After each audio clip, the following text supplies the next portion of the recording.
small business CGT exemptions. I'm going to give you the Cliff's Note version of this just so that you get an understanding. So if you sell a business that is classed as a small business, there's some really, really good CGT exemptions, capital gains tax exemptions on selling. So to be a small business, then you've got to have less than $2 million of turnover or less than $6 million of net assets within your structure, excluding your family home and superannuation. So if you fit into those guidelines, then there's some really good exemptions. Now, the first one is an active asset exemption. So if you're selling a business, whether it be shares in a company or the business from inside a company or trust, then the actual business and the assets around it that go with it are an active asset. And what that means is that we reduce the capital gain by 50%. Once you've looked at that, then there are three other exemptions to look at. One is the 15-year rule. So if you've been in business for 15 years, we just disregard the capital gain totally, which is amazing. If you haven't, then there is the option of retirement exemption. If you're under 55, then that retirement exemption, that extra 25% of the gain, needs to go into, 50% of that gain needs to go into superannuation. If you're over 55, you can just take it.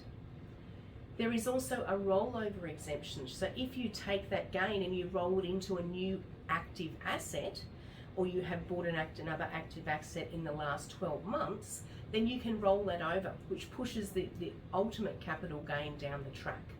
Now, there is a lifetime limit of $500,000, on CGT rollovers and retirement exemptions, and there's a $1 million limit on the 15-year rule. That's kind of it in a nutshell. If you own your active asset in a company, then you still have an issue when you want to get that money out of the company.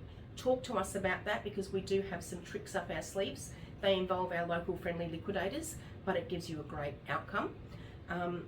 Or if it's in a trust or a partnership or an individual, there's an extra exemption that you get. So if you've held the shares or the assets for 12 months, 50% off. It leaves you with 50% gain. Then we go the active asset, which drops down another 50% off that, so we're left with 25% gain. Then we look at retirement exemption, rollover, or paying tax on the balance. That's kind of how CGT small business exemptions work in a nutshell. But please, if you are selling your business, talk to us. A, you're probably going to need some figures done up, but B, let us do some tax calculations around it and work out the best outcome for you. For example, we had someone the other day who was 54 when they sold their business. So we did a combination of the two of them. He sold his business. We used the rollover exemption, which gives us 2 years to buy another active asset. Within that 2 years, he turned 55, and then we said, we're not going to roll it over. We're going to take the retirement exemption because he's 55, it's tax-free. So there's times and places, there's a bit of scheming that's done, legal scheming of course, but if you're going to sell your business, please have a chat to us so we can delve into these small business CGT exemptions, because the rules are extremely strict and you don't want to get it wrong.